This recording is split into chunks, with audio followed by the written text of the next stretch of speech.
السلام عليكم ورحمة الله تعالى وبركاته. كلنتي وعلى wanaagsan daawadayaal ku soo dhawaada warka TV-ga Galmudug oo si toos ah kaga imaanaya studio TV-ga Galmudug oo ku leeyahay magaalada Nairobi.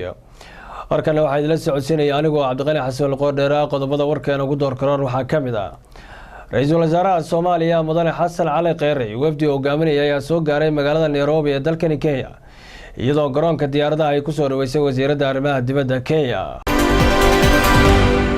madaxweynaha Puntland Mudane Saciid Cabdullaahi Dani ayaa ka hadlay waxyaabihii looga wada hadlay shirarkii maalmaha lagu socday madaxda Soomaaliyeed magaalada Garowe.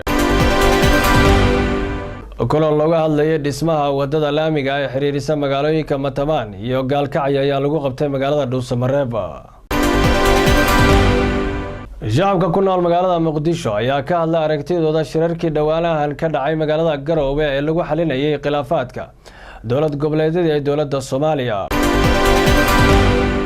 taliska ciidanka asluubta Soomaaliya ayaa beeniyay in lagu dhaawacay xabsiga dhexe ee magaalada Muqdisho nin ajnabi ah. akhbaaraadka dibaddana waxaa ka mid ah madaxweynaha Suudaan ayaa ka cabsi qaba inuu maro wadadii xilka looga tuuray madaxda Carbeed.